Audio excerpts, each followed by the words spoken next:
Today we're looking at some of the most interesting tactics from Norway Chess, an ongoing Ooh. tournament with some of the best players in the world.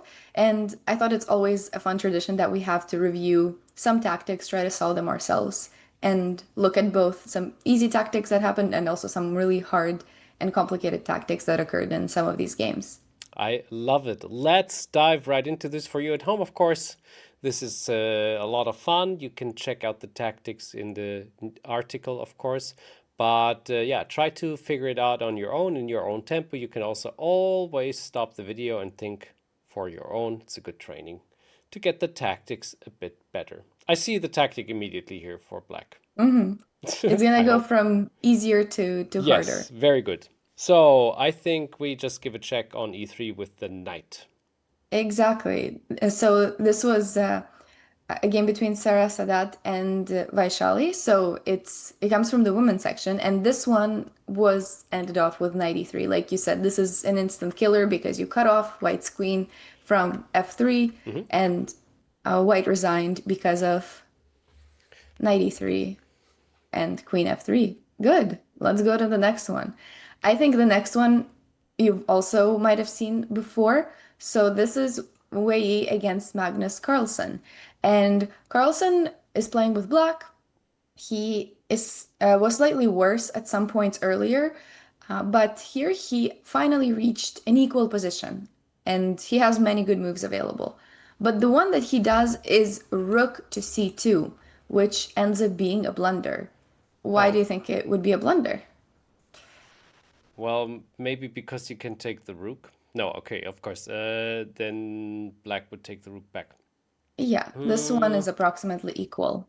So what would happen? Oh yeah, so we just take the knight and then we can take the rook again, right? Exactly. Oh Just boy. queen takes on g5, and he ended up playing rook f2, but basically the idea is that if queen there, queen d8, maybe he missed that this was check, or maybe he just missed the fact that the knight can be taken at all. But Yeah. it's very untypical for him to miss something like that in one move, and the piece is just gone. So something like that was Oh going to be boy. winning, but he played rook f2 and continued the game a little bit. And basically, White had a winning material advantage. And for a player like Wei Yi, it's a pretty straightforward win with not just two rooks, but also a bishop on b5. So that's too much for Black to deal with. But this wasn't the only time that Magnus has blundered in in that way in a one move blunder. There's also this famous game that he was playing against Gukesh, Ah yeah. and this is certainly the most famous game of the tournament because it ended up in this clip where Magnus was blundering and slamming the table. Have you seen it? Oh. Have you seen it? Am I a chess player or what? Yeah, of Yes, it is course. crazy. So I thought we would also look at the tactic that comes with it. So in this position, Gukesh plays knight to d7, attacking black's rook. And Magnus plays knight to e2 check. And do you want to try to figure out why this move is a blunder and how white can turn it around to a winning position? Yeah, I mean, I guess I saw it already, so I think we just take the knight on e2 with the rook. Yeah, Then the take knight here. takes back. But of course, that is far from clear for me because Mhm. I wouldn't have seen that I can actually make it happen to, yeah, stop those pawns. After d4, I would have thought like, okay, this is going to get very tricky and difficult. But I think the move to go to is d7 now, knight d7. He went knight to e6, but Oh, there is a knight couple of d6. winning Okay, moves. So knight okay, here okay. also Yeah, looks pretty green, but he played knight e6 and as long both. as you go to c5, I guess. Yeah, exactly. So now there's after king to e3, which is what he played in the game. There's only one way left to stop the pawn. So what do you think would be the winning move? I think it could be b4 because the knight can go to b3 after that. No, it doesn't But make any sense. black Yeah, is you're gonna go right. d2. You're right. You're right. You're right. So, it's knight a4, right? Yeah. Yes, exactly. That's the only way. Knight d3 would actually not work because even though the king gets here, the other king also gets there, and then Terrible. if white doesn't want to let that pawn promote, they have to take the draw. So knight to a4, you're right, and then even though he has two connected pawns, white also has one more pawn, and eventually the e3 pawn fell, and this was Gukesh's first ever win against Carlsen in a classical game, so that And was pretty interesting. yeah, and this was the moment the only the black no, the white king was the only piece still standing after Yes, the table hit. that is true. Or the So knight too. let's go to the next one. Now they're going to start to get a little bit more complicated. So this one is from a game between Lei Tingjie and Wenjun, and Black just played f6. It looks like there's a lot of white's pieces next to the king, so try to find the correct way for white to attack. Hmm. All right. Yeah, that I see, I see. So I think we just take on f6 and then we play rook e8. Yes, you're off to a very good start. So Oh, so knight, not rook knight, bishop to f6 is the right move. And there is some follow-up to think about. hmm. So this is good. What about takes? Rook e8, you said? Mm-hmm. That was my Yeah, first rook e8 idea. wins. A couple more things would also be good. Okay. Rook e8 wins. Knight h6 is also pretty good. So something like this would be winning here. Hmm. So you're right about that. In the actual game, she played rook to f7. So Of here, course. what are some follow-ups that you would see? Yeah, you don't have to take. That's of course a little annoying. So what else can we do here? Is it just as simple as um no, there's the queen is not the queen is protected. That's annoying. So what about uh knight h6 check, pawn takes? That doesn't work either. Oh, that's trickier. Okay, I gotcha.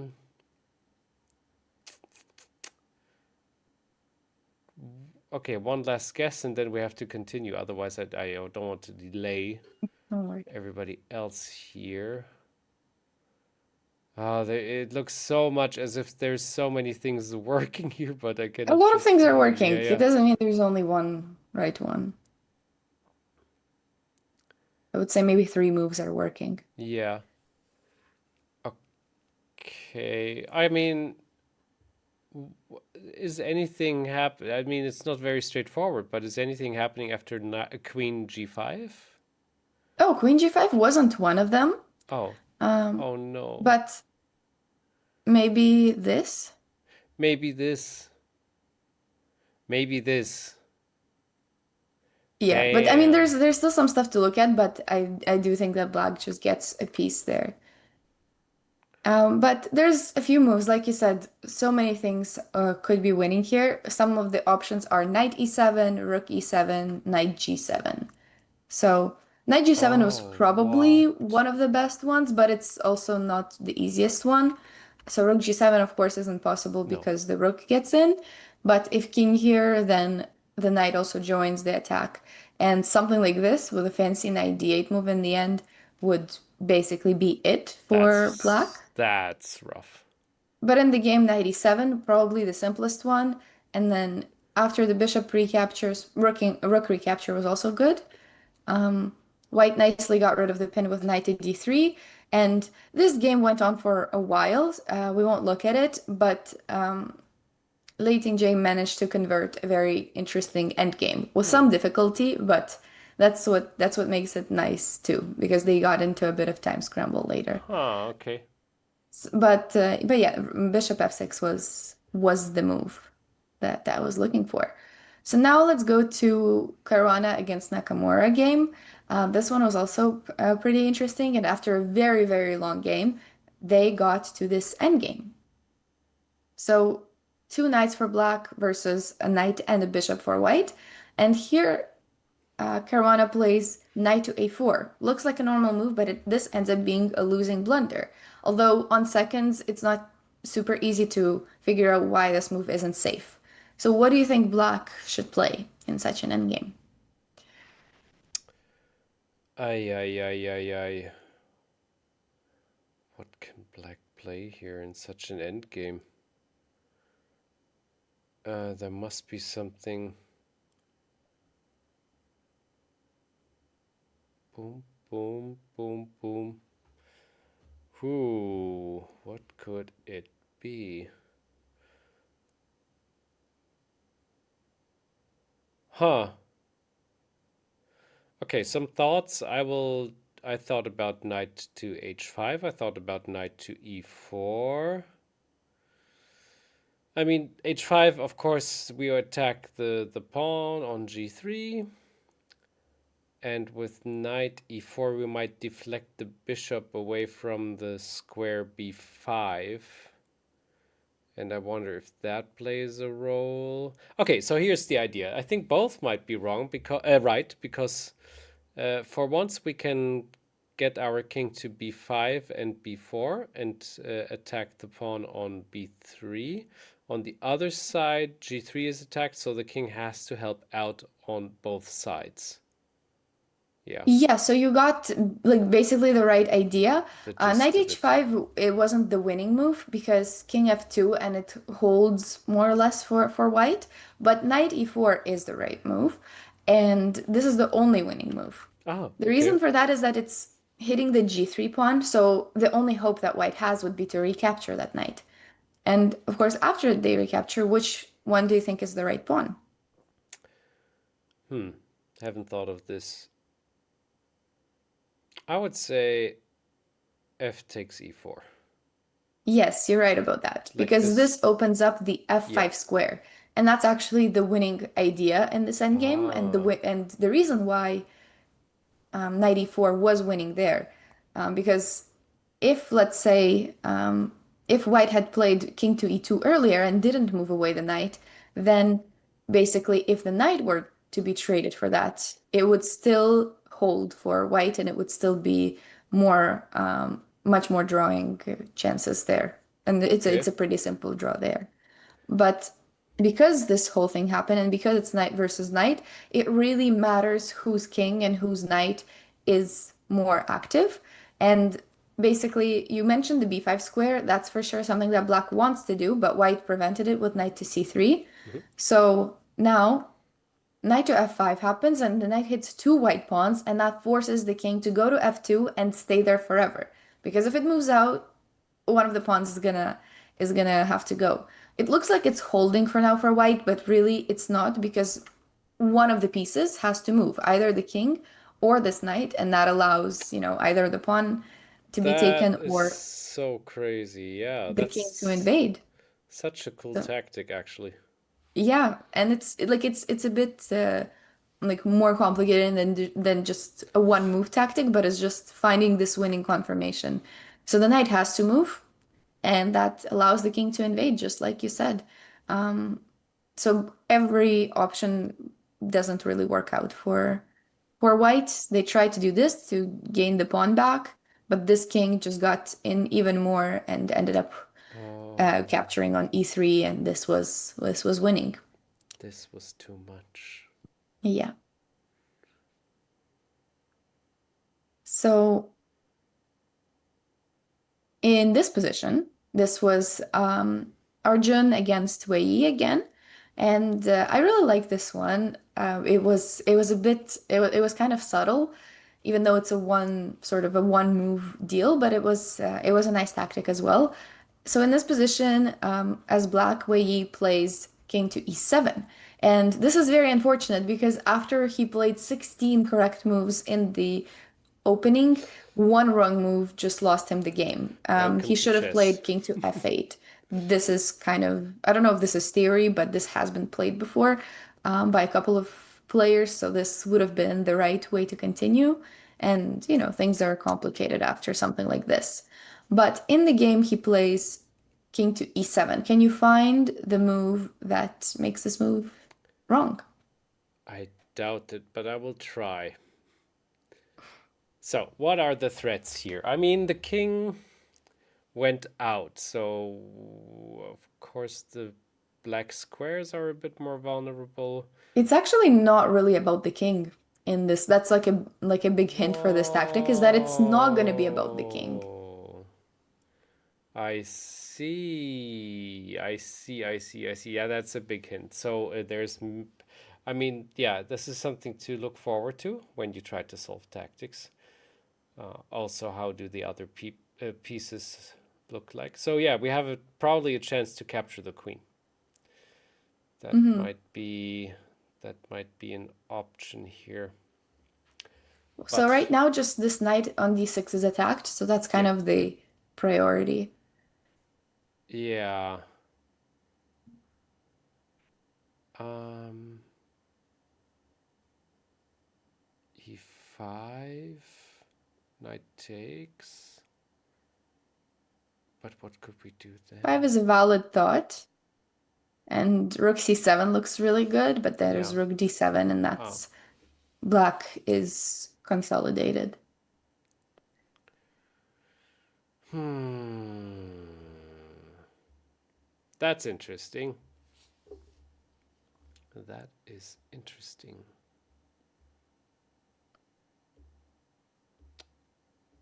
That doesn't work. That doesn't work. That doesn't work. Nothing works. The move itself is very subtle. Basically, we need to get rid of that pin. Yes. So the queen probably has to move somewhere, I assume. But where? Is it just c1? It is just c1. Yes, it is, Do you see right? what Yeah. that threatens? Yeah, so for one it threatens to capture the queen, and for the other side there's also a check on g5, and this might probably also be not so bad. Let's see.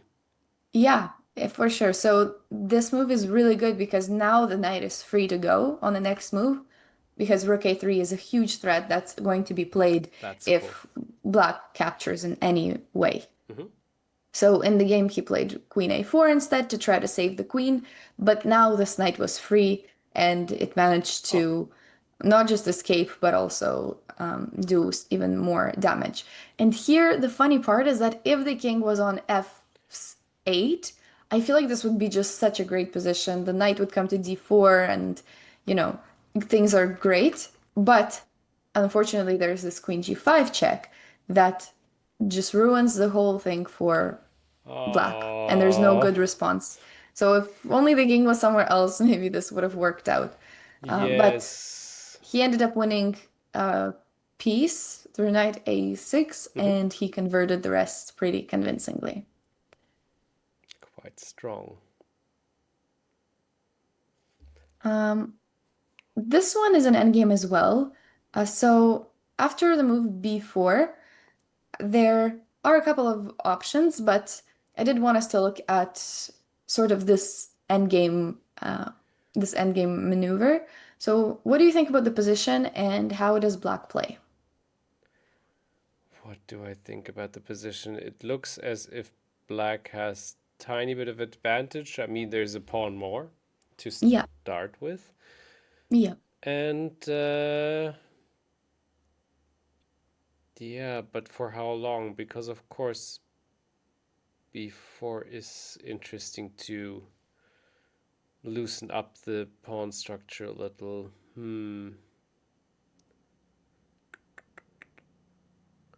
This is between Sarah Kadem and Humpy Conero. But I want, And yeah, yeah, you're finding the move for black. Go ahead. yeah. I wonder what happens after e5 and then g5.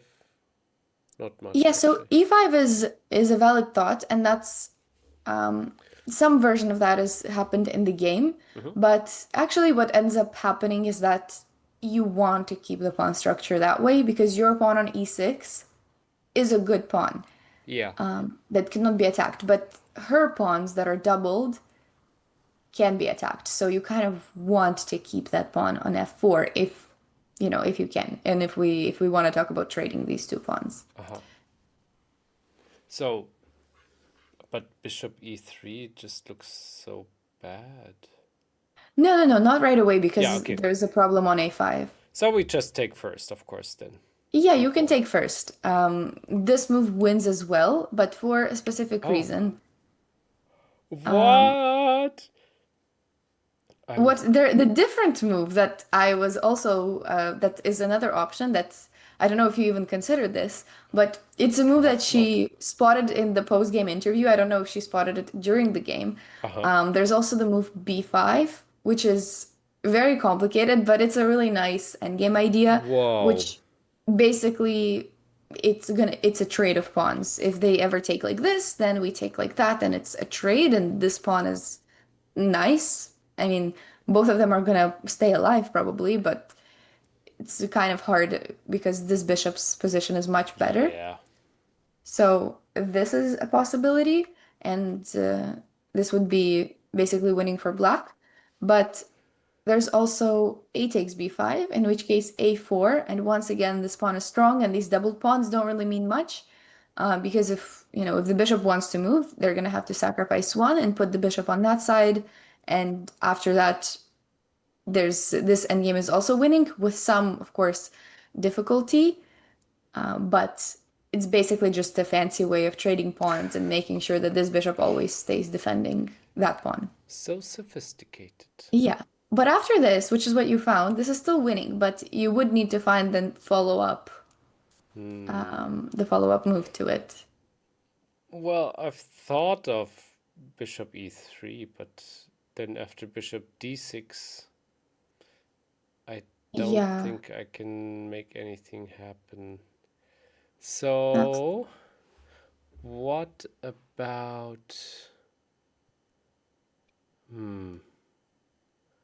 it's not a Difficult. tactic, it's a concept. Yeah, I see. Hmm. Boop, boop, boop, boop, boop.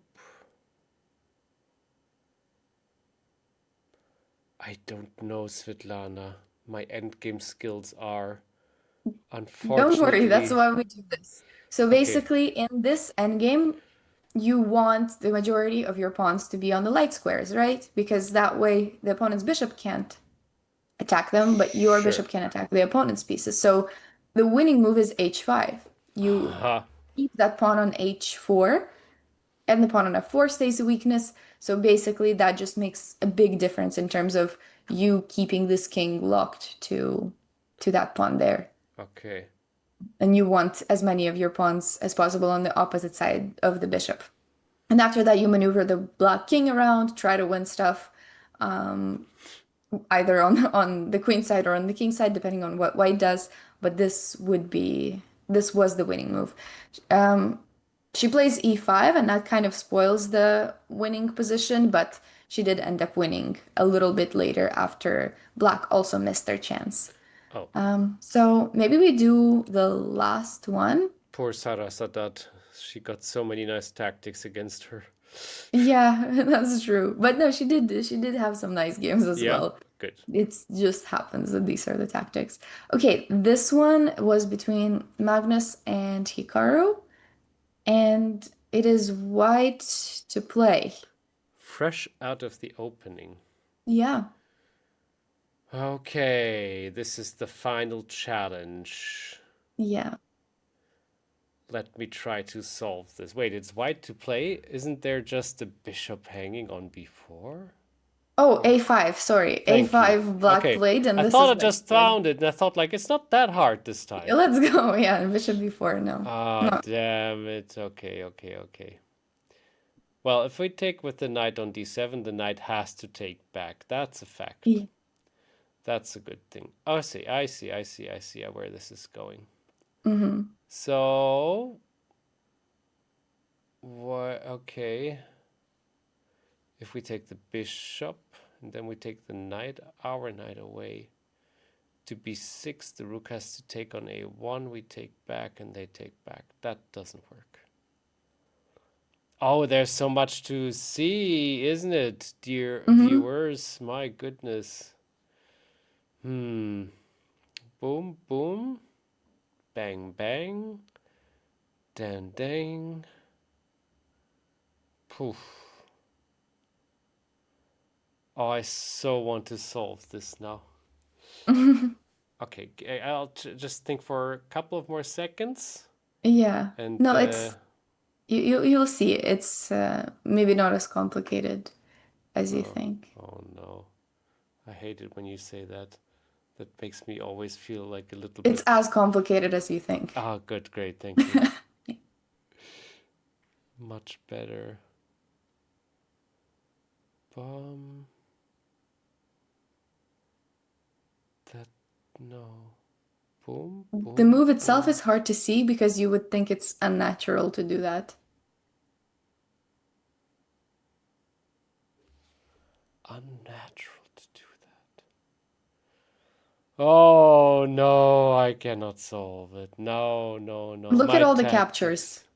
Yeah, so we can take on c6, we can take on d7, even on f7, More f7. captures. We can take the bishop on b4. That was my initial idea. Yeah. Are And there there's even... one capture that you still didn't name that is actually the one. No, no, now I see it. Oh gosh. Oh no. Oh, it's so cool actually. Yeah, it's a bit untypical, right? Knight takes c3.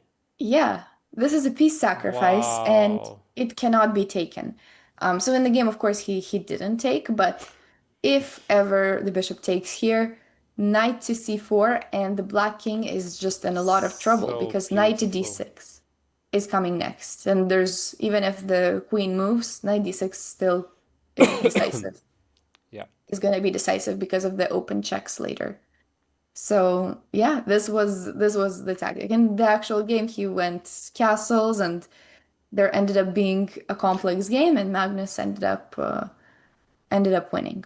So yeah, he just Boy. regained the pawn. Actually, he won the pawn through that maneuver, but he just regained it and got really good pressure on c6. How can you So find those tactics, Svetlana? It's I just... even have more, but I don't want to make the video No, too make one more, one too more, one more, long. one more.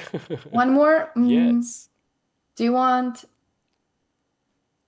Okay, let's do this one. I like this one. Okay. So it's Wenjun against Lei Tingjie, and I'm kind of starting the tactic early because I want you to tell me if you would get tempted with the tactic or not. So what would you play for white, first of all? Yeah, so knight d5 is interesting because we Mm-hmm. have a direct view to the rook on f4, and after Yep. taking on d8, if we take the knight, if black takes the knight back, that is. If Yeah. we now take on d8, we can actually, we have one pawn, I think, at least.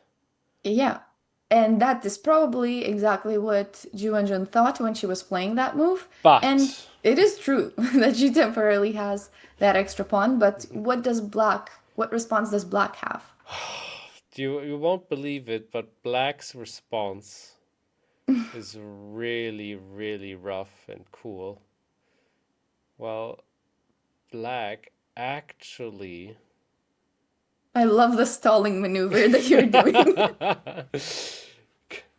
I wonder, can black not just take on f3? That's a pawn win. But is there something better, maybe? No, they can. Exactly. Rook f3, and because of this move, white doesn't win a pawn, and the position is equal. Yeah, no matter what white does, if they take here, this probably around equal. And if takes here, then the rook is able to come back, and the Oh position goes boy. back to equal.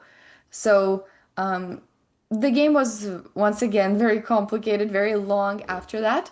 So we won't go through it, but Ju Wenjun ended up winning it. But it would have been even simpler if she had just not been tempted with that tactic and just Hard. played something like Rook A1, and Black's pieces are really going to be struggling a lot more here, and Black spawns as well. So something like this would have been winning even Yeah. earlier. Oh, But it's good. It's that's a good to see trap. the tactic in advance. It is, it is. Yeah, that's it's Mhm. so hard to resist taking on d5, especially when, Yeah. yeah, it's like that's... I mean, sometimes you probably even go for it where you're like, you know what? I know it's not working, but I just wanted to. We're gonna do it anyway. Yeah. Yeah, exactly. But yeah, that Awesome. were some tactics from Norway Chess. It's always an exciting tournament, and it also like seeing these tactics just makes you see that all like every player can fall for it. That training the tactics is really something that not only every player does, but also something every player falls victim to sometimes. And Yeah. it's not something to be upset about, but just something to learn from and to see that these tactics happen to anybody. Beautiful. Svitlana, thank you so much. Thank you, everybody, for watching. We see each other soon enough. Bye bye.